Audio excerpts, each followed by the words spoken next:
Bismillahirrahmanirrahim.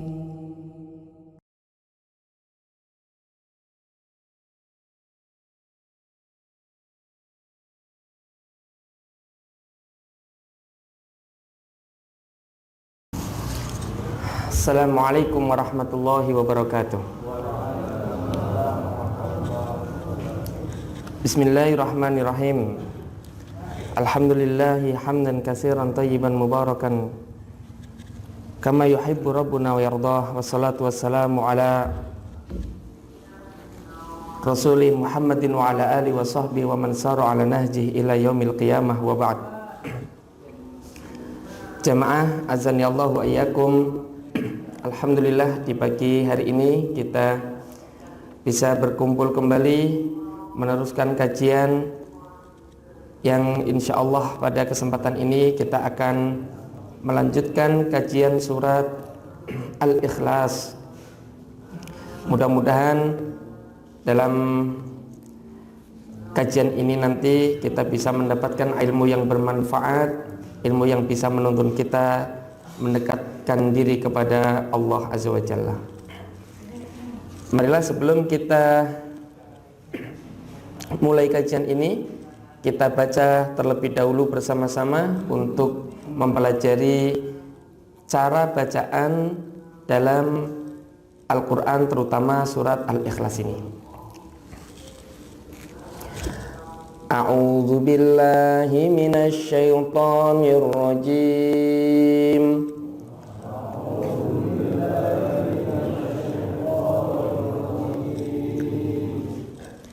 Bismillahirrahmanirrahim.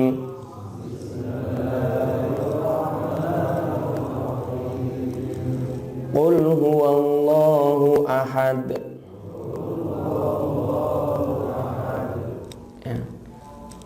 Qul huwallahu ahad.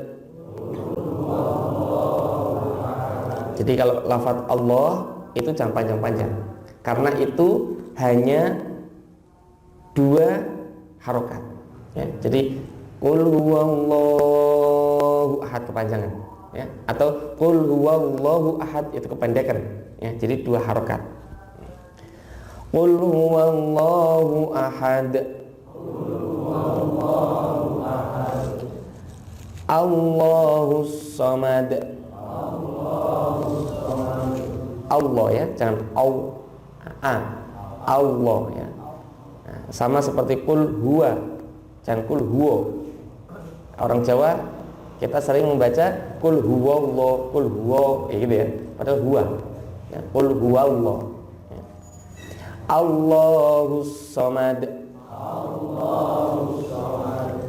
Lam yalid wa lam yulad. Itu qalqalah semua, jangan eman-eman ya bacanya. Lam yalid, yalid begitu kan, jangan lam yalid walam yulad, eman-eman itu. Keluarkan suaranya agar mengeluarkan pantulan, namanya qalqalah. Lam yalid walam yulad, walam yakul lahu kufuwan ahad. Itu ada walam yakul lahu. Yakul lahu itu kalau dalam tajwid namanya nun sukun bertemu lam, namanya idgham bila gunnah. Bila gunnah itu kalau bi itu kan dengan, gunnah itu dengung. Kalau bi gunnah berarti dengan dengung. Kalau ini bila gunnah, la itu tidak. Berarti kalau bila gunnah jangan dengung, tanpa dengung. Nah, makanya bacanya walam yakul lahu, nggak boleh walam yakul lahu, yakul itu dengung namanya. Jadi yang jelas yakul lahu kufuwan ahad, walam yakul lahu kufuwan ahad.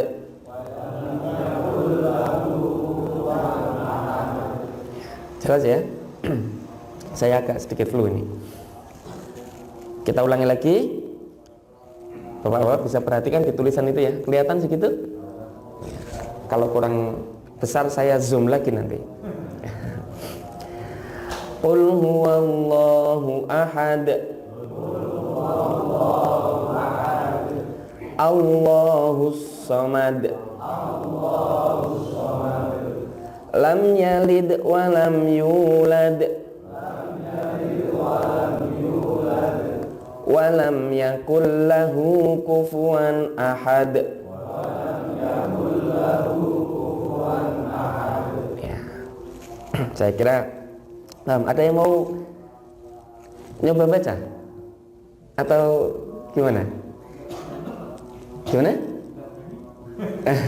Nggak berani, nggak apa-apa ya. Untuk jadi ngaji Quran itu harusnya itu talaqi syafahi. Talaqi itu berhadapan ya. Terus yang keduanya syafahi. Syafahi itu dari mulut ke mulut. Jadi gurunya lihat mulutnya sana juga tahu gurunya mengajarkan ini loh begini mengucapkan a itu begitu ya. Makanya kalau Quran itu tidak bisa kalau hanya kita belajar misalnya beli buku-buku metode membaca Quran 60 menit misalnya, terus dikumpulkan bukunya, itu tidak akan bisa sempurna ketika membaca itu ya. Makanya harus talaqi, bertemu sama guru. Syafahi apa? Mut ya, dari mulut ke mulut biar bisa melihat bagaimana makhraj itu keluar. Dan yang paling penting lagi jamaah sekalian, jangan terlalu mudah tertarik dengan lagu atau nada kalau belum fasih. Biasanya kan bapak-bapak ya, atau anak-anak biasanya itu senengnya nadanya dibagusin ya, belajar lagu yang nada seperti ini, nada seperti itu gitu ya. Itu tidak perlu. Fasihkan dulu bacaannya, nah, nanti akan ketemu lagunya, nadanya itu akan ketemu sendiri. Dan setiap orang punya karakter sendiri-sendiri, nggak usah ikut-ikut. Makanya kalau ada orang yang bilang suaranya kok bagus ya, sebenarnya bukan suaranya yang bagus, tapi lafadznya yang benar. Nah, nanti akan bagus dengan sendiri ya.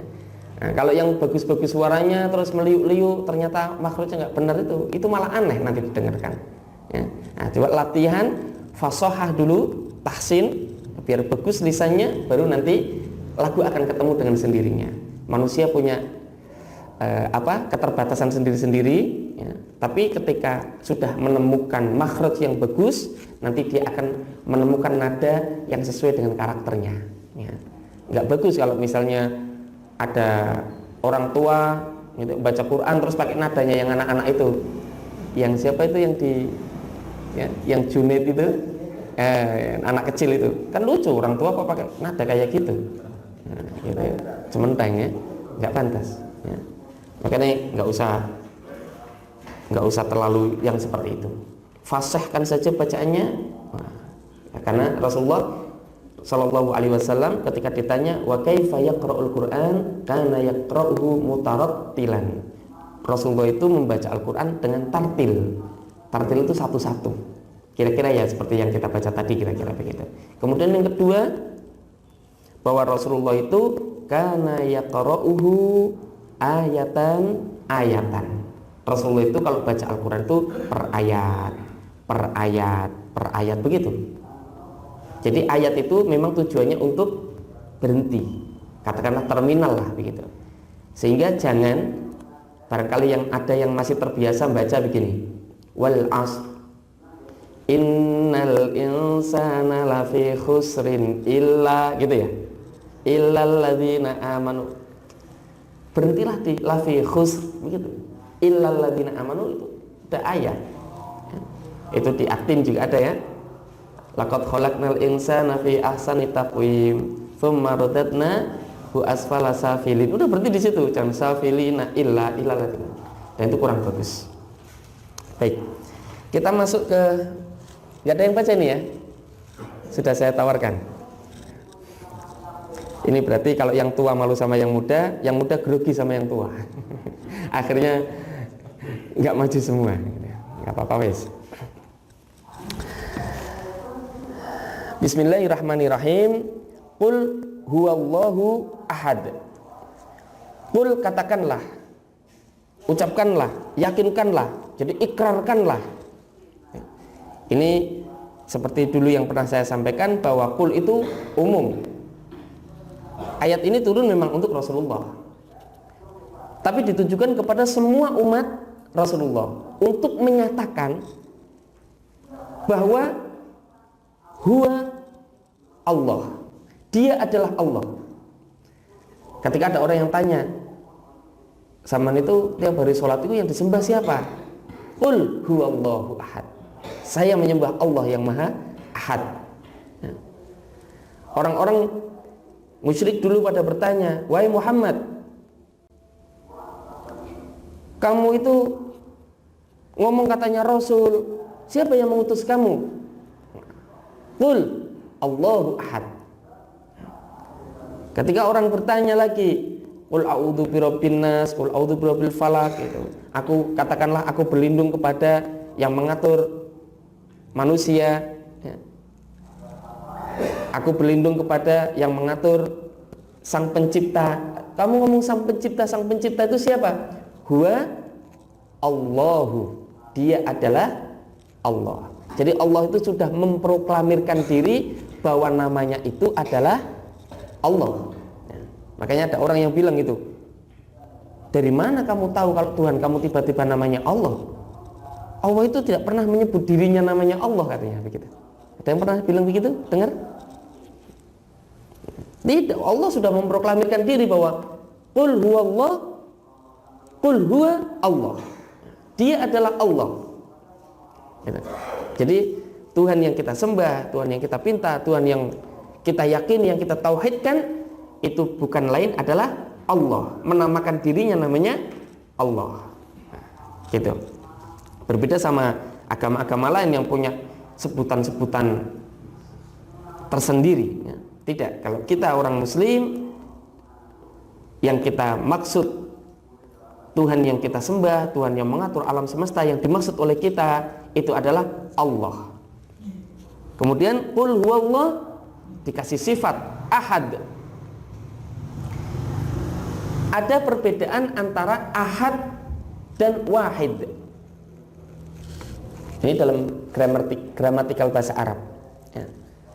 Jadi kalau orang bilang wahid itu ada seterusnya, wahidun, isnain, salasa, arba'ah, dan seterusnya. Tapi kalau ahad nggak ada lanjutannya, hanya itu. Ya, makanya qul huwallahu ahad. Bukan qul huwallahu wahid, bukan, tapi qul huwallahu ahad. Sehingga penterjemahan dalam bahasa Indonesia itu agak sulit. Katakanlah bahwa Allah itu adalah, dengan ngambil kita bahasa Sanskerta dulu, namanya Esa, begitu ya. Padahal Esa itu juga ada lanjutannya kan? Esa, Dwi, ya, Tri, apalagi? Kalau 4 apa? Catur, nah, terus Panca gitu ya. Nah, saya nggak begitu tahu lah bahasa gitu. Sebenarnya belum ada bahasa yang bisa menandingi bahasa Arab yang bernama ahad. Ya. Cuman ya pokoknya saman paham lah, yang dimaksud ahad itu adalah tidak ada duanya. Ya. Katakanlah bahwa Allah itu adalah tidak ada duanya, hanya satu. Dan satunya bukan satu yang seperti kita maksud 1, 2, 3, bukan, ya. Tapi memang hanya itu. Barangkali ya mungkin yang cocok Esa itulah barangkali. Qul huwallahu ahad. Makanya lafaz ahad ini jarang dipakai oleh Allah, kecuali disambungkan dengan ayat yang lain. Dalam surat Al-Baqarah itu la nufarriqu baina ahadim mir rasuli, ya kan? Ahadim mir rasuli, ada seterusnya.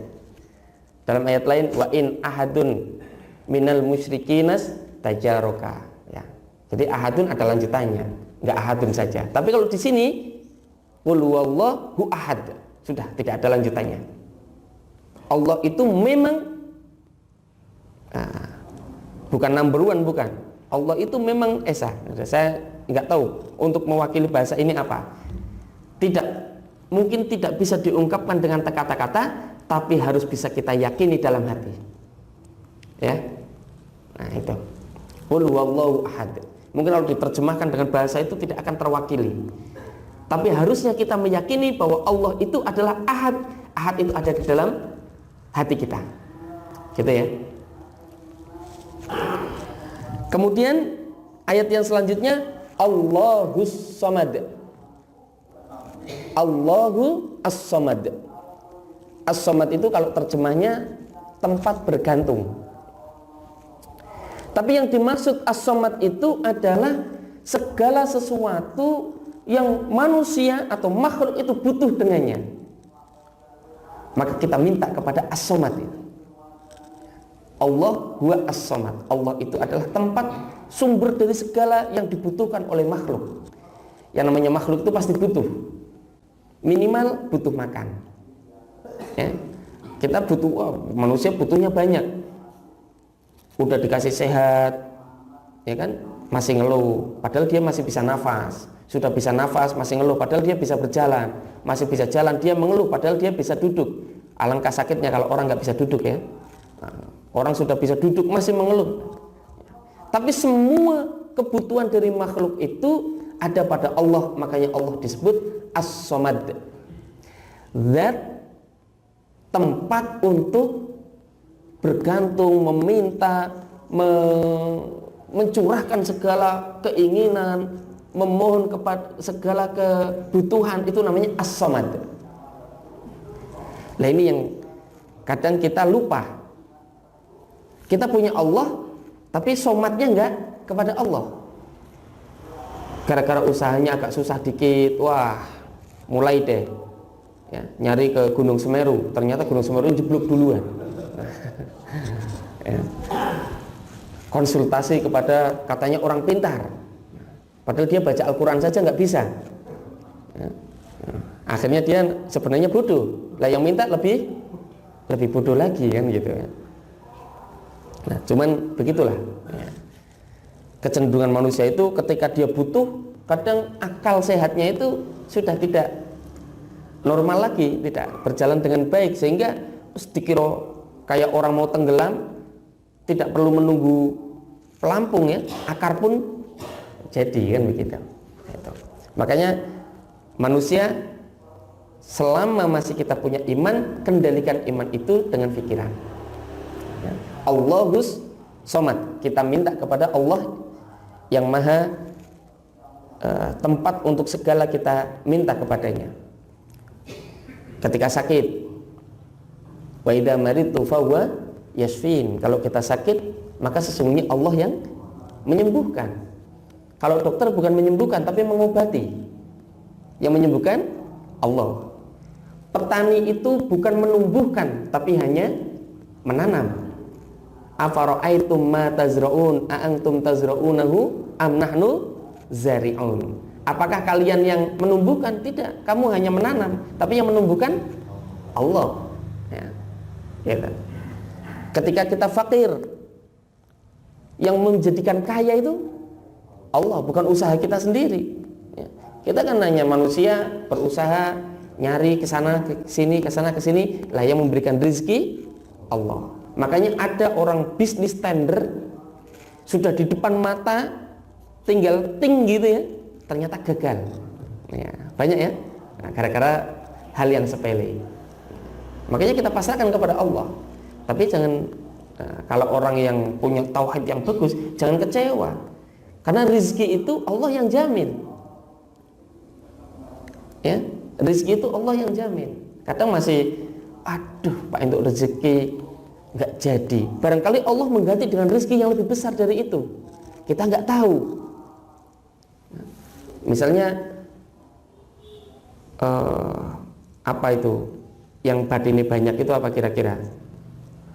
Belantik motor lah atau belantik mobil gitu ya. Sudah jadi, sininya sudah jadi, sananya sudah oke, harganya udah oke. Nah, ketika mau datang orangnya kecelakaan.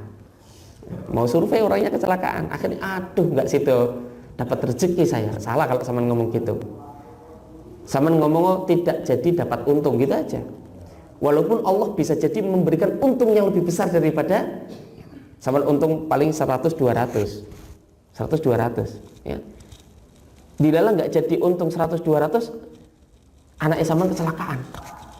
Saman mesti ngomongnya, aduh sudah jatuh tertimpa tangga.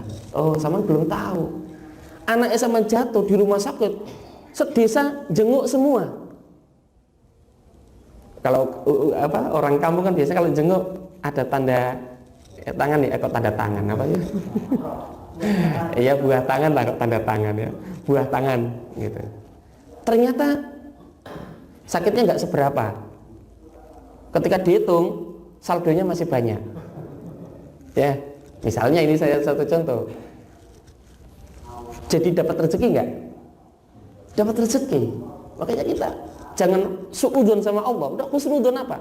Semua yang kita usahakan seandainya gagal, maka yakinlah Allah akan mengganti dengan yang lebih baik. Gitu.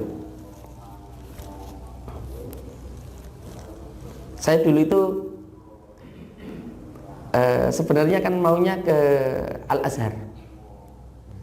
Ya. Nah, ketika saya mau ke sana, udah ujian semua udah oke, gitu. Ternyata harus ada tanda kutip ya, biaya yang harus saya penuhi dan saya tidak mampu untuk memenuhi itu. Wah, udah tangisan. Saya bilang sama Kiai, Pak Kiai bilang udah nggak apa-apa, nanti Allah akan ganti yang lebih baik. Ternyata saya akhirnya dalam 1 tahun berikutnya saya akhirnya ke Riyadh dan Masya Allah lebih baik, mukafaannya lebih besar ya. Beasiswanya itu lebih besar Pak, semuanya gratis total, bisa haji lebih dari 1 kali, bisa umroh berkali-kali, Masya Allah, itu diberikan ganti sama Allah yang lebih baik ya. Makanya jangan menyesal ketika kita sudah itu, kita pasrahkan sama Allah. Ya Allah, saya sudah berusaha, Allahus Somad, yakin ini harus begitu ya. Ini pulang haji itu harus ceklan Allahus Somad gitu nanti. Jangan sudah ngaji tafsir Al-Ikhlas, nah, masih belum ikhlas saja ini. Ini berarti tafsirnya nggak masuk. Gitu ya. Bahkan dalam kekuatan, rahmat dan semuanya itu ya kita minta sama Allah. Ya. Allahus Samad. Lah kemudian yang selanjutnya lam yalid walam yulad. Tidak melahirkan. Allah itu tidak melahirkan itu artinya nggak punya anak. Betapa orang-orang musyrik dulu mengatakan bahwa malaikat-malaikat itu adalah anak Allah, anak Tuhan. Mereka mengatakan begitu. Wa qalatin yahudu Uzair ibnullah. Orang-orang Yahudi itu mengatakan kalau Uzair itu anak Allah. Wa qalatin nasara Isa ibnullah. Isa itu anaknya Allah. Tapi semuanya itu di cover, di counter sama Allah dalam satu ayat, lam yalid walam yulad. Dia sama sekali tidak pernah punya anak. Makanya di sini kenapa kok kalau dalam balaghah, kenapa kok pakainya lam, tidak pakai lan? Ya. Kalau bahasa Arab itu la ya artinya tidak, lan ya tidak, lam juga tidak semua. Ini artinya tidak semua. Ya. Kalau la itu bisa jangan, bisa tidak. Kalau lan itu bisa tidak akan, terus atau tidak biasa. Ya. Kalau lam itu bisa belum atau tidak. Ya. Makanya kalau orang ditanya hal sholaita, kamu sudah sholat? Ya. Ya. Jangan hal akalta, apa kamu sudah makan? Jawab lamma, ya, belum. Ya, lam artinya belum. Kenapa pakai lam? Karena itu adalah jawaban dari tuduhan orang-orang terdahulu. Agama-agama terdahulu itu menganggap bahwa Tuhan itu punya anak, punya keluarga, punya ini dan punya itu. Ya. Makanya di counter lam yalid. Ya. Allah tidak punya anak. Ya. Walam yulad, dan tidak pernah terlahirkan. Ya. Jadi nggak punya orang tua. Kalau Allah punya orang tua, berarti Allah itu terlahir. Kalau Allah terlahir berarti Allah itu ada awalnya. Sejak kapan? Makanya ada pertanyaan itu yang sampai saat ini orang-orang Kristen tidak bisa menjawab sejak kapan Isa itu menjadi Tuhan. Itu ada bukunya itu. Dan dalam ulasan itu ternyata ditemukan memang itu yang mengarang orang Muslim. Orang yang mengatakan bahwa Isa itu adalah Tuhan. Oke, sejak kapan Isa itu jadi Tuhan? Sejak dilahirkan. Ketika dilahirkan, Al-Quran sudah mengcounter apa yang dikatakan oleh orang-orang Nasrani pada saat itu. Memang Nabi Isa memang luar biasa, ketika lahir diberikan mukjizat. Yang mukjizatnya itu bisa menghidupkan orang mati, ya kan? Wa yukallimun nasa fil mahdi wa kahla. Dia berbicara dalam keadaan masih bayi.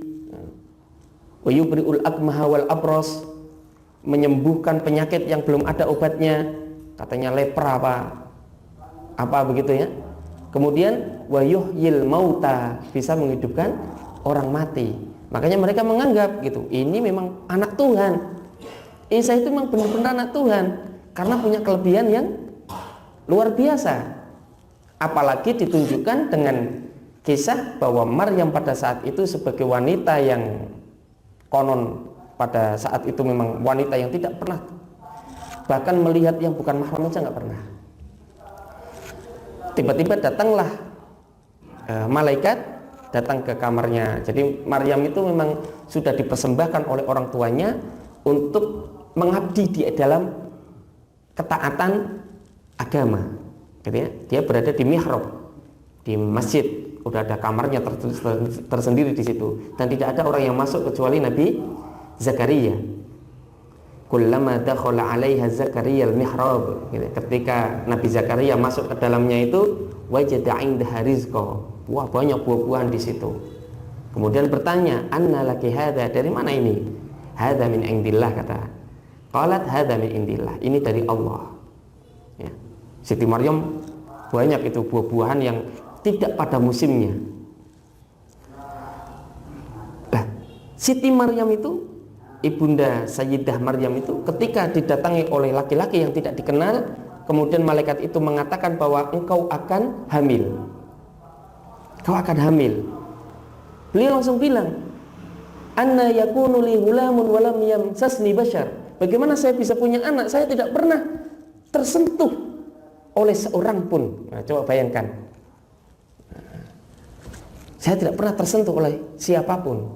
Makanya sangat bohong kalau ada orang bisa hamil tanpa sentuhan. Ya kan begitu kan? Ini Quran sudah jelas. Jadi yang namanya hamil itu pasti harus ada interaksi, ya kan? Gitu. Minimal ya barangkali disuntik apa-apa, tetap ada sentuhan. Tidak mungkin terus didamuni langsung hamil, itu nggak mungkin. Sehingga akhirnya dalam kisahnya itu akhirnya beliau Ibunda Maryam itu hamil, dan dalam kehamilan itu ada dua versi. Orang yang nggak suka sama si Maryam bilang, wah itu ternyata pelacur, itu wanita itu yang dipuji-puji. Orang yang nggak suka, biasa kan? Orang kalau nggak suka itu kan mesti berlebihan ketika itu. Orang yang suka juga terlalu berlebihan.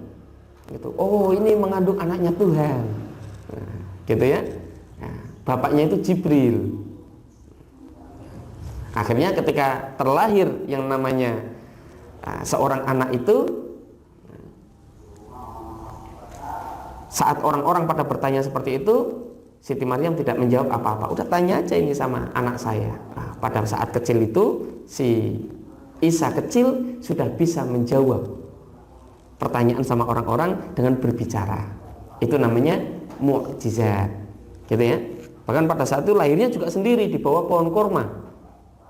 Ya, wahuzi bijid'in nakhlati tusaqit alaiki rutuban janiyah. Jadi Ibu Maryam ketika dikejar-kejar sama orang-orang yang nggak suka itu mau dibunuh karena kamu ternyata pengkhianat. Kamu sok suci saja, ternyata kamu adalah tidak ada bedanya dengan wanita-wanita yang ada di pinggir jalan sana, kira-kira begitu. Akhirnya dikejar-kejar dalam keadaan hamil. Pada saat yang genting seperti itu, beliau Siti Maryam sudah sakit tuh, perutnya. Nah, ketika sudah sakit, akhirnya Allah memerintahkan kepada Ibu Maryam, wahuzzi bijid'in nakhlah, gerakkanlah pohon kurma itu. Coba san bayangkan pohon kurma itu seperti pohon, kalau orang Jawa dulu bulung. Tahu bulung ya? Nah, pohonnya kan kayak kelapa itu. Ya, pohon kurma kan seperti itu. Itu suruh gerakkan. Secara akal bisa gerak nggak? Orang hamil loh. Nah, tapi itu sebagai isyarat bahwa manusia itu harus bekerja. Walaupun pekerjaan itu kadang tidak, ya remeh lah. Nah, pokoknya menggerakkan. Gitu. Harik yadai, gerakkan kedua tanganmu. Nah, ketika digerakkan begitu, tiba-tiba tuh sakit alaiki rutubang janiyah. Pada jatuh itu berguguran kurma-kurma yang matang. Masya Allah itu ya. Makanya ada orang yang kerjanya kelihatannya santai, pokoknya kerja. Karena itu untuk memenuhi syarat sebagai manusia hidup. Adapun hasilnya pasrahkan kepada Allah. Ya. Tapi juga jangan terlalu pede, kemudian mengatakan, wah saya itu bisa berhasil, saya bisa gini karena saya pakai metode. Ya, saya pakai ilmu, saya pakai semacam-macam lah begitu ya dengan kesombongannya. Oh, itu bisa ditenggelamkan seperti Qarun. Qarun itu kan ketika ditanya, innama utituhu ala ilmin indi. Saya dikasih semua ini karena dengan ilmu saya katanya. Oh, tertenggelamkan. Fakhosafna bihi wa bidarihi. Saya tenggelamkan dia dan semua hartanya ditenggelamkan bareng-bareng. Makanya orang kalau suka mohon maaf ya, sombong, kata-katanya terlalu tinggi, terus seakan-akan mengunggulkan dirinya sendiri, nanti bisa ditenggelamkan oleh Allah itu. Mungkin ditenggelamkan karirnya, ditenggelamkan bisnisnya, ditenggelamkan. Makanya hati-hati, nggak usah begitulah. Kalau misalnya ada orang yang tanya, "Saman kok beres oh? Baru mulai kemarin kok sudah gitu?" Gimana bilangnya? Hadza min fadli Rabbi. Ini adalah karunia dari Allah. Itu kan jawabannya Nabi Sulaiman.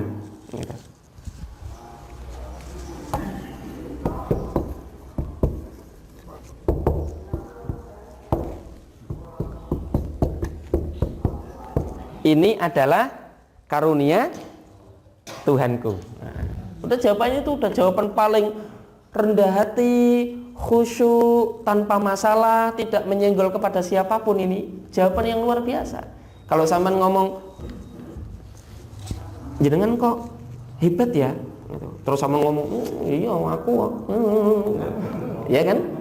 Nah, mesti ada orang yang tersinggung, ada orang yang ini, ada orang yang itu. Orang yang dengar pun kadang kok begitu ya, gitu. Tapi kalau kita jawab, saya itu nggak tahu. Hadza min fadli Rabbi. Ini semua adalah karunia dari Allah. Gitu. Udah itu jawabannya sudah adem, anteng, penuh dengan ketawaduan dan syarat dengan tauhid. Ya, ada orang bilang gitu, Saman kok bisa pinter sih, ngaji terus ya, mondoknya lama ya. Saya malah bilang, mondok kalau lama itu berarti goblok. Lah gak pinter-pinter makanya lama kan begitu. Kalau yang pinter itu sebentar, kan begitu harusnya. Kalau ngaji terus, kajian ngaji, tholabul ilmi itu harus terus, ya, nggak ada putusnya. Tholabul ilmi itu minal mahdi ilal lahad, sampai ke yang, makanya nggak apa-apa. Saya udah tua kok masih ikut kajian ahad pagi gitu. Nggak. Ahad pagi itu tidak membatasi umur. Di situ tidak ada tulisan khusus anak, itu nggak ada kan? Lam yalid walam yulad. Begitu pula Uzair dianggap oleh orang-orang Yahudi sebagai anak Allah itu karena Uzair itu adalah orang soleh. Ya. Sebagai seorang nabi, kalau di dalam hatinya ada sesuatu kerentek yang kurang yakin, itu langsung diberikan jawaban sama Allah. Di antaranya dia itu pernah dalam hatinya begini, Uzair itu, lah iya, orang kalau sudah mati apa bisa dihidupkan lagi ya? Kerentek dalam hati begitu saja itu Uzair. Akhirnya Allah itu melepaskan dia untuk Uzair itu orang kaya itu, orang kaya sekali. Dia naik kuda untuk melihat kebunnya. Ketika jalan-jalan melihat kebun ke sana gitu ya, ambil korma, ambil delima, ada anggur, ada apa gitu. Sangkan luasnya kebunnya, pas mau balik keder. Jadi ya kira-kira kayak wong kerjaminan lah. Tanah ombo-ombo ya zaman dulu. Jadi ke sawah aja pulangnya keder. Pas keder dia bingung, aduh, saya pulangnya kemana ini? Nah, istirahat sajalah dulu saya di bawah pohon. Ketika istirahat di bawah pohon begitu, tiba-tiba dia tidur siang-siang. Tiba-tiba ada orang yang bangunkan. Bangun. Ketika bangun, semuanya sudah suasananya beda semua. Orang bilang, berapa lama kamu tidur? Qala labistu yauman aw ba'da yaum. Saya tidur sebentar, setengah hari paling. Bal labista mi'ata amin. Tidak, kamu itu tidur 100 tahun. 100 tahun. Loh kok apa ya 100 tahun? Gitu. Fangdur ila himarika walinaj'alaka ayatan. Ya. Kamu lihat itu himar kamu yang kamu naiki sudah jadi tulang belulang. Gitu. Akhirnya dia bilang, oh saya tidur memang 100 tahun. Pada saat itulah Uzair juga ditampakkan bagaimana Allah menghidupkan tulang belulang yang sudah mati. Ya, akhirnya jadi lagi. Ya. Nah, ketika Uzair balik ke kampungnya udah, orang sudah menganggap bahwa Uzair itu udah mati kan. Tapi posisi Uzair itu masih muda, seperti sedia kala dulu ketika tidur itu. Ya, tapi jangan disimpulkan, oh berarti kalau orang suka tidur awet muda gitu, jangan ya. Nah, jangan disimpulkan itu. Nah, ini mujizat. Nah, akhirnya orang-orang menganggap ini itu reinkarnasi Uzair yang dulu dikenal sebagai orang yang soleh. Ini tuh anak Tuhan ini. Nah, begitu. Orang Yahudi kira-kira menganggap, kenapa kok Uzair dianggap sebagai anak Tuhan?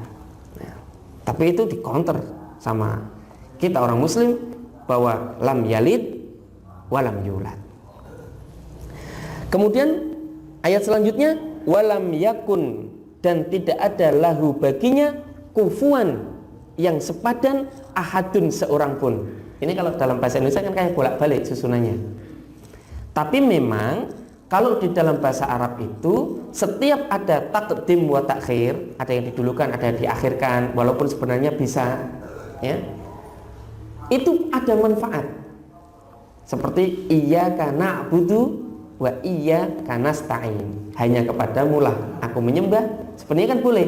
Na'buduka wa nasta'inuka. Artinya sama itu. Kalau dalam terjemahnya sama. Saya menyembahmu dan saya minta tolong kepadamu. Ya. Tapi ketika K-nya itu didulukan, iyyaka itu artinya hanya. Sama di sini. Walam yakun, dan tidak ada lahu baginya, harusnya itu ahadun, seorang pun, kufuan, sebagai tandingan, kan begitu.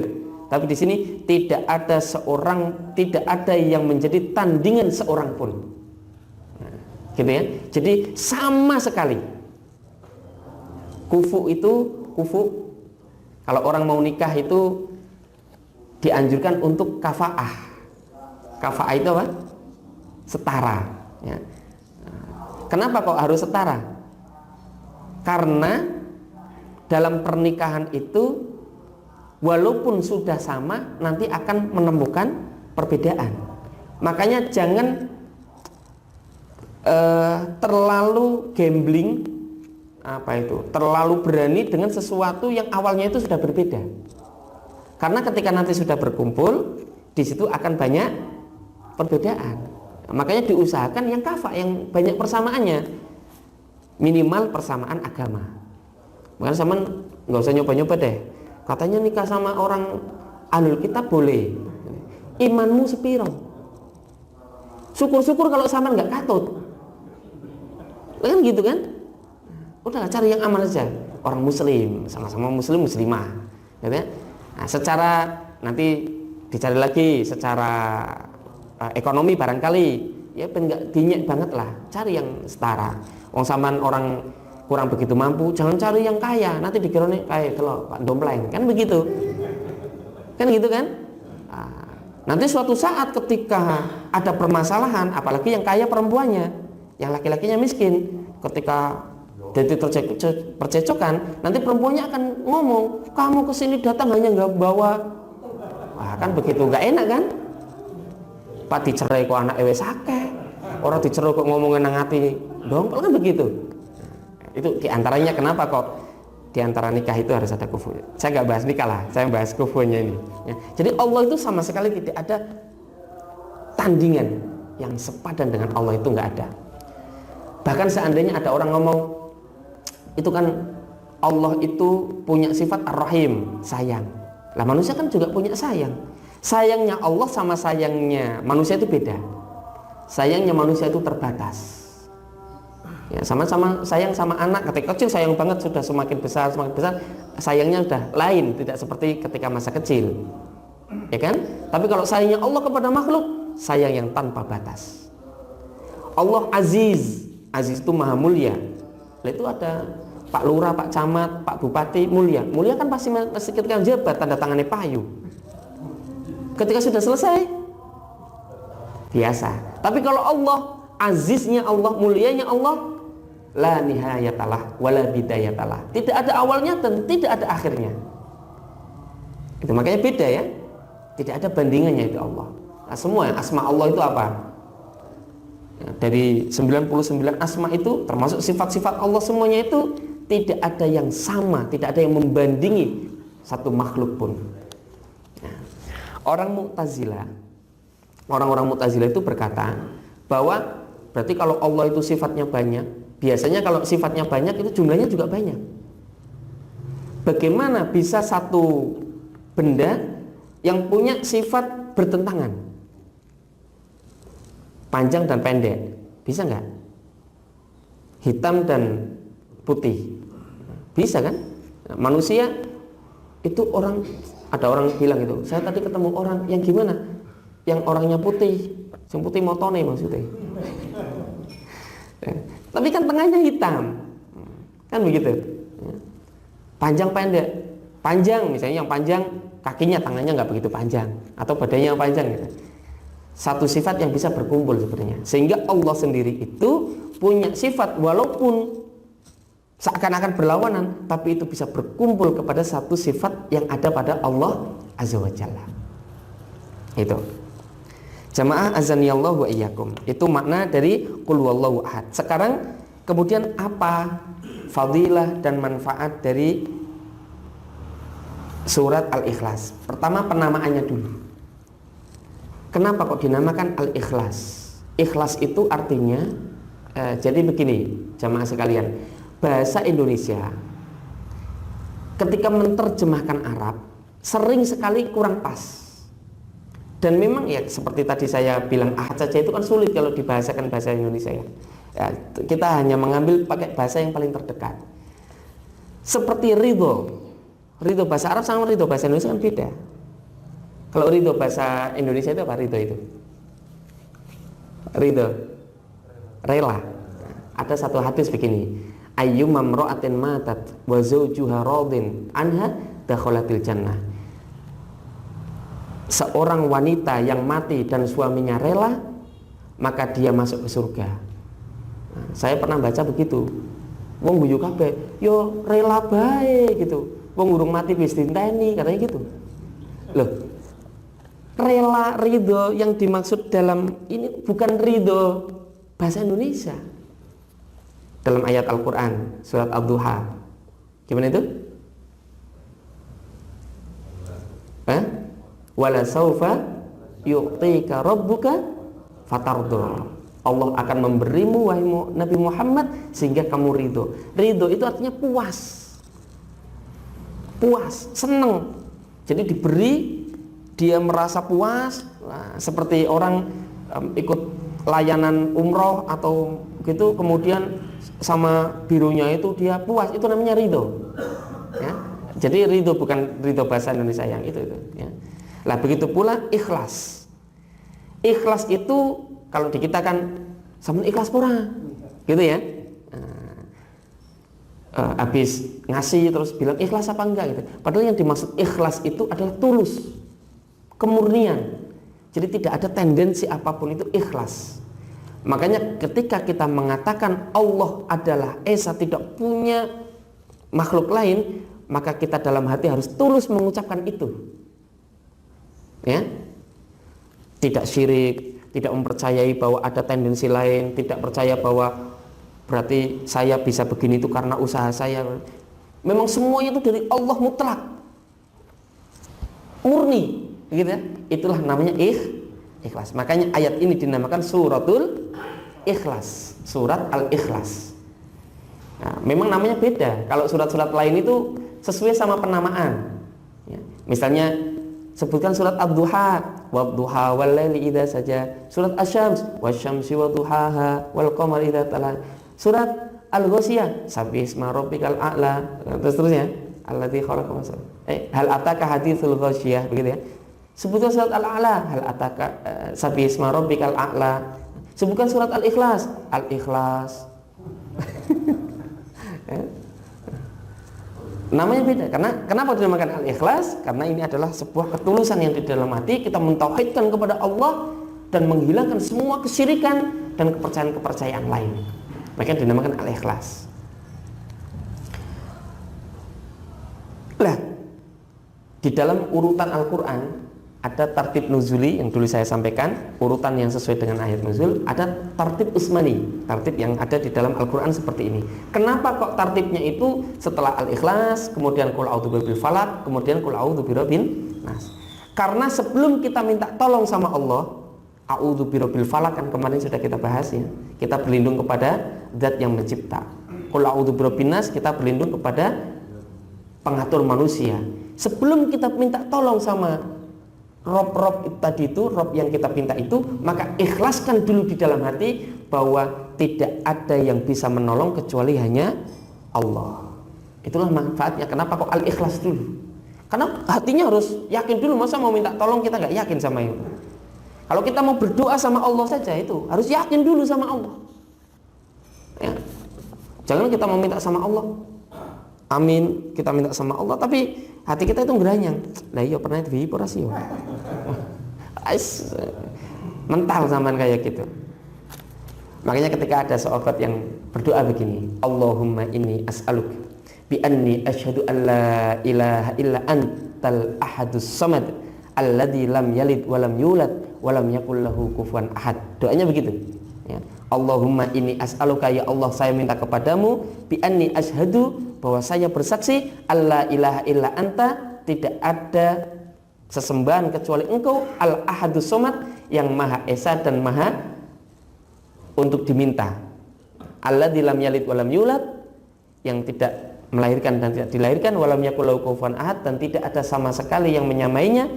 Maka Rasulullah bilang, bersabda, walladzi nafsi biyadihi laqad salahu bi ismil aqdam, sungguh orang ini meminta dengan nama yang maha agung, alladzi idza su'ila bihi a'ta, yang jika dia meminta dengan nama ini pasti akan diberi. Nah, makanya kalau berdoa coba pakai yang ini. Ini kalau kita yakin langsung akan diberi, janji Rasulullah Shallallahu Alaihi Wasallam. Wa idza da'a bihi ajaba, dan jika dia berdoa langsung akan dijabahi. Hadisun sahih rawahu Tirmidzi. Itu penamaan surat Al-Ikhlas. Kemudian yang kedua adalah fadilah suratul Ikhlas. Yang pertama, fadilah suratul Ikhlas itu adalah barang siapa yang membacanya maka sungguhnya dia telah membaca sepertiga Al-Quran. Ya. Baca qul huwallahu ahad, Allahu somad, lam yalid walam yulad walam yakul lahu kufuwan ahad 3 kali. Jangan 3 kali ditomongkan seperti saya ya, memang dibaca 3, gitu ya. Maka itu sama juga la ta'dilu sulusal Quran. Sesungguhnya itu adalah membandingi sepertiga Al-Quran. Al-Quran itu kan isinya 3, tentang hukum, ya, hukum-hukum yang seperti kita pelajari, hukum waris, hukum wudhu, hukum apa. Terus yang kedua tentang kisah para nabi-nabi umat-umat terdahulu. Makanya saya sering berkisah itu karena di Quran banyak kisahnya. Yang ketiga adalah tauhid, Lah, Al-Ikhlas sendiri membahas tentang tauhid. Makanya sepertiga Quran ini. Sepertiga Al-Quran. Rasulullah juga pernah bersabda, ayat jizu ahadukum ayyaqra'a sulusal Quran fi lailah. Apakah engkau tidak mampu kalau setiap malam baca sepertiga Quran? Sahabat, wah, ya enggak mampu ya Rasulullah, berat itu. Nah, gitu ya. Terus Rasulullah bersabda, suratul Ikhlas sulusul Quran. Surat Al-Ikhlas itu adalah sepertiga Al-Quran. Tapi ini adalah faidah atau fadilah, tidak bisa menjadi hukum. Tidak bisa menjadi hukum itu contohnya ada orang sholat tidak membaca Al-Fatihah, bacanya Al-Ikhlas saja. Nah, dengan dalil, saya kalau baca 3 kali kan berarti sudah kayak baca Quran 1. Berarti kalau baca Quran 1 kan Fatihah sudah ada di dalamnya, berarti sah gitu ya. Nggak bisa, secara hukum nggak boleh. Sama seperti orang yang bilang yang baca la ilaha illallah wahdahu la syarikalah lahul mulku wa lahul hamdu wa yumiitu wa huwa ala kulli syai'in qadir. Kalau baca 10 kali itu seperti orang memerdekakan budak 4. Memerdekakan 4 budak yang sempurna, yang mukmin. Sekarang ada orang siang Ramadan nyelonos. Puasa bulan Ramadan siang-siang nggak tahan. Keceburlah dia. Apa kafaratnya? Kafaratnya apa? Kalau siang-siang Ramadan kemudian itu, pertama memerdekakan budak ya, kedua puasa 2 bulan berturut-turut. Kalau tidak mampu, apa namanya? Memberikan makan orang miskin 61 harinya 1 mud. Ya, 1 mud. 1 mud itu seperempatnya orang zakat fitrah itu. Kalau zakat fitrah kan 1 sok, bagi 4 itu 1 mud. Kalau susah ya 1 porsi lah gampangnya, ya. Lah kemudian kalau orang yang melanggar fidyah tadi itu, kafarat tadi itu, udah saya tak baca la ilaha illallah wahdahu la syarikalah aja 10 kali, saya malah susuk itu, ya nggak bisa begitu, nggak bisa. Walaupun itu malah 4 budak, padahal kewajibannya adalah 1 budak kan ya. Nah, gitu. Lah yang sering juga, saya juga sering gasai sama orang-orang yang haji itu. Orang kalau sholat di Masjid Nabawi kan pahalanya berapa? 100.000.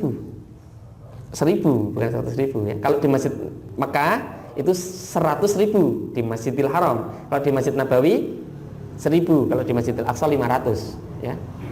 Orang pulang kaji kok Jumatan, maksudnya saya lihat itu kok masih pakai celana pendek. Terus saya pulang Jumatan juga kayaknya masih utuh begitu-begitu saja. Gitu. Sampai ditanya, Pak, sampean saya kok kayaknya tadi nggak ketemu di masjid. Kok masjid buat apa? Aku sih susu akeh. Lah aku udah semangat nembe wingi katanya. Oh lah kok gitu ilmunya sampean ternyata. Ya gitu lah itu ya. Tidak bisa begitu. Hukumnya berbeda ya, karena la ta'dilu itu hanya menyamai, membandingi. Tidak bisa dijadikan hukum seperti itu. Nah, makanya kalkulatornya Allah itu berbeda dengan kalkulator manusia. Ya. Nah, kalau kalkulator manusia kan tadi, kalau 100.000 berarti Jumatan di sini 1 kali, saya masih sisa banyak kan begitu ya. Itu kalkulator kita. Nah, sama kalkulator rezeki saya bilang tadi itu. Rezekinya kita kan kalau gaji sekian, berarti anak sekian, kebutuhan sekian, ini sekian kan begitu ya. Kalkulator manusia, tapi Allah punya kalkulator lain. Wah, jangan salah ya. Gitu. Kemudian fadilah yang selanjutnya adalah ada seorang yang di Masjid Kuba. Itu kalau sholat bacanya qul huwallah terus sampai marem. Makmumnya itu sampai bilang, ngadu sama Rasulullah, ya Rasulullah, saya itu kalau makmum di belakangnya orang itu di Masjid Kuba itu. Masjid Kuba itu masjid yang pertama dibangun oleh Rasulullah. Gitu. Lah kenapa? Bacanya qul huwallah terus ya Rasulullah. Kayak orang no surat liyane. Kan gitu kan? Terus Rasulullah coba panggil orangnya sini. Dipanggillah itu orang. Ya fulan, ma yamna'uka mimma ya'muru bihi ashabu. Wahai fulan, apa yang menghalangi kamu tidak mau ikut sama orang-orang? Mesti orang-orang kan minta request, minta ayat lain, surat lain gitu. Dia bilang, nek sampean gelem ya kul huwallahu, nek gelem ora gelem aku ora imam biar kayak gitu orangnya. Biyen sono Pak orang kayak gini itu. Saiki ono maning ora? Lagi sampean saya Pak ngentasi sampean iki. Nah, terus orangnya bilang gitu. Ya Rasulullah, ini uhibbuha. Ya Rasulullah, saya itu paling senang itu kul huwallahu, itu paling senang. Di samping surat itu tentang keikhlasan, menjadikan hati saya tenang. Yang ketiganya pendek, aku apalagi baca cuma itu gitu ya. Kemudian Rasulullah bersabda, inna hubbaha adkhalakal jannah. Sesungguhnya cintamu kepadanya itu menjadikan atau menghantarkan masuk surga. Masya Allah, Allahu Akbar itu ya. Makanya sama udahlah, berhenti itu yang suka maitu imam maca qul huwallahu itu. Ya. Kadang kan kita ya kadang manusiawi ya. Salatnya manang-manang suratnya kuwi, manang-manang suratnya kuwi kaya ora ono surat liyane kan begitu ya. Engko sampean suudon. Maklum apale ketok. Ini kan giliran sampean kurang imamin ndredeg. Surat qul huwallahu muter-muter salah. Lah kan begitu. Udah, barangkali kita husnudzon aja, barangkali dia memang cinta sekali sama surat itu. Udahlah biarin. Barangkali juga surat itulah yang akan mengantarkan dia masuk surga. Jadi nggak ada suudzon sama orang. Ya, kalau kita makmum ya makmum aja lah udah. Nggak usah rewel, makmum rewel. Kon imami wegah, mangkate ngepur. Ya, sama dituwang angel teman sih. Ya kan gitu. Gitu njaluke surga dhisikan. Ya wis. Muga-muga di ngapura sama Allah aja tuh. Kan begitu ya. Nah itu. Nah. Kemudian yang selanjutnya Rasulullah Shallallahu Alaihi Wasallam bersabda, barang siapa yang membaca suratul Ahad kemudian surat Muawwidzatain sebelum tidur, maka dia akan dijaga oleh Allah. Ya, makanya yanfusu qalilan ya. Jadi membaca qul huwallahu ahad, qul a'udzu birabbil falaq, qul a'udzu birabbin nas ketika mau tidur itu terus sedikit gitu, kemudian diusapkan ke seluruh tubuh untuk menjaga diri biar tidak tergoda atau terganggu dengan makhluk-makhluk jahat ya. Dan itu hadisnya sahih. Dan surat apa ini namanya Al-Ikhlas ini juga selalu Rasulullah itu membaca lebih dari 10 pekan, 10 tempat. Yang pertama adalah beliau sering membaca pada rakaat terakhir ketika sholat fajar, sholat sunnah fajar ya. Beliau juga suka membaca ketika sholat witir ya.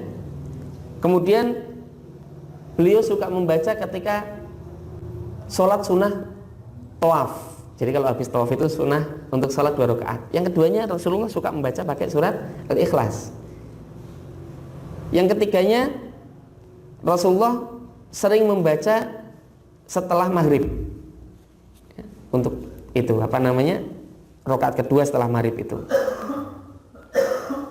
Nah itu Rasulullah suka membaca begitu. Kemudian sebelum tidur ya, makanya Rasulullah suka sekali dengan bacaan surat. Ada juga dalam ulama terdahulu kalau sholat taraweh itu bacanya surat Al-Ikhlas ya kan. Ini kan surat paling laris kalau bulan puasa ya kan. Oh, paling laris ini pasaran nih, bukan hanya celana saja Pak yang laris, surat juga ada pasaran nih, qul huwallahu ahad ya. Alasannya apa?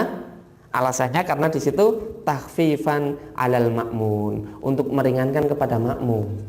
Tapi harusnya catatan ini, kalaupun memang biar meringankan kepada makmum, jangan cepat-cepat gerakannya itu. Sudah bacanya pendek, gerakannya cepat. Orang yang sudah tua, punya asam urat, ya, diabetesnya naik, itu kan ngikuti kayak gitu itu udah, masya Allah ya. Surat pendeknya seneng, tapi gerakannya cepat kan nggak seneng akhirnya. Ya, barangkali yang jadi imam-imam itu tolonglah kasihanilah itu para orang-orang yang tua itu. Suatu saat sampean akan merasakan hal yang sama seperti itu. Ya. Jamaah azanillahu iyyakum. Kemudian di dalam surat Al-Ikhlas ini juga mengandung banyak manfaat karena ini adalah salah satu surat yang digolongkan dalam bacaan ruqyah. Ya, ruqyah itu pengobat atau penahan diri atau benteng. Ya, ketika dibaca pada pagi hari dengan muawwidzatain itu, maka dia akan terbentengi dari pagi sampai sore. Kalau dia membaca sore setelah maghrib, maka dia akan dijaga oleh Allah sampai subuh. Ya, makanya biasakan terutama setelah sholat maghrib dan sholat fajar, sholat subuh itu membaca surat Al-Ikhlas dan muawwidzatain agar dia terjaga oleh Allah Subhanahu wa ta'ala. Dan ini penjagaan yang lebih hebat daripada baju besi, lebih kuat daripada tembok Ya'juj wa Ma'juj. Nah, gitu. Lebih panjang barangkali penjagaannya daripada tembok Cina itu. Cuman kan kadang kita tidak mau membaca, ya, atau malas atau lengah. Padahal itu adalah manfaat yang sudah ditawarkan, yang sudah diajarkan oleh Rasulullah kepada umatnya. Ya, jamaah azani Allah wa iyyakum. Sebelum saya tutup, barangkali ada yang perlu dibahas di sini. Silakan.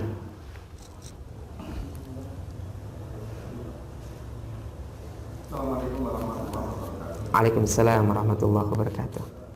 Pak Ustaz, Ya. misalkan kalau kita membaca Al-Quran satu surat selesai, berhenti Ustaz. Ya. Itu misalnya kita ambil contoh aja di Quran surat nomor 107 ayat 4, fawailul lil musholin. Kalau kita lanjutkan lebih bagus gitu, gimana Pak Ustaz? Iya. Karena artinya nanti kan gitu ya. Iya. Membaca, saya tadi sudah menyampaikan bahwa membaca Al-Quran itu yang bagus adalah per ayat, kan gitu ya, per ayat. Lah bagaimana dengan surat fawailul lil musholin?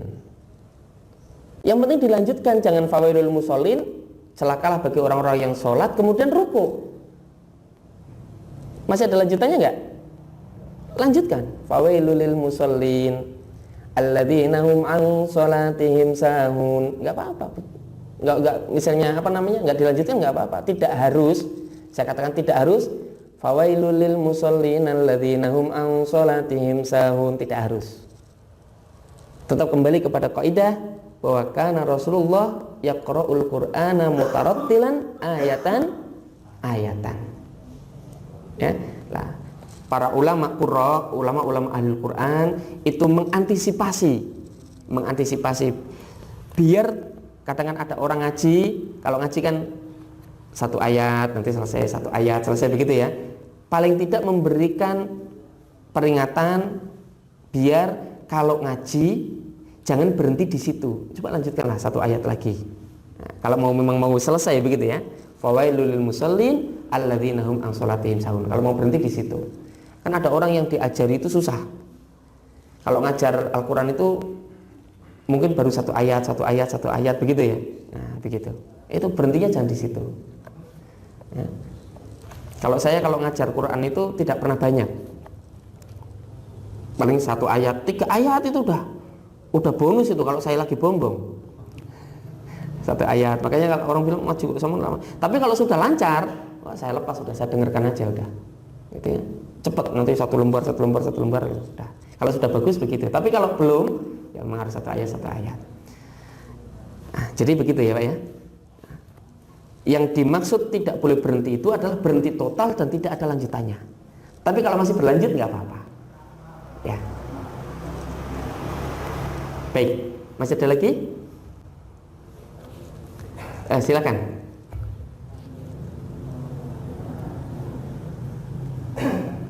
Di dalam surat Yasin itu ada ayat yang berbunyi wa ma allamnahu syi'ra wa ma yanbaghilah. Tafsir asy-syi'ra itu sendiri gimana Ustaz? Iya. Asy-syi'ra yang disebutkan dalam Al-Qur'an itu adalah syair atau lagu-lagu. Jadi Rasulullah itu walaupun ada satu ya, syairnya Rasulullah itu hanya satu ya. Tapi Rasulullah itu bukan orang yang suka membuat syair-syair, bait-bait itu begitu, bukan. Ya. Atau seperti sang pujangga. Tapi semua yang disampaikan oleh Rasulullah itu mengayat-ayat Al-Quran, walaupun ayat Al-Quran itu melebihi dari syair. Seperti contoh ayat yang kita baca tadi itu, surat yang kita baca, Qul huwallahu ahad, Allahus samad. Dal semua, lam yalid walam yulad walam yakul lahu kufuwan ahad. Itu bagi orang sastrawan itu melihat susunan bahasa yang seperti itu indah luar biasa. Ya. Tapi bukan syair. Ya. Wama yang bagilah, tidak layak bagi Rasulullah kok syair nembang-nembang itu nggak layak bagi Rasulullah. Tidak mungkin Rasulullah itu membuat syair seperti itu. Kalau Rasulullah nanti bikin syair, nanti orang akan berkata bahwa Al-Quran itu adalah syair, dan itu bukan syair. Ya. Gitu Pak ya. Saya kira cukup ya. Waktu sudah terlalu siang. Mudah-mudahan bermanfaat. Subhanakallahumma wa bihamdik asyhadu an la ilaha illa anta astaghfiruka wa atubu ilaik. Assalamualaikum warahmatullahi wabarakatuh.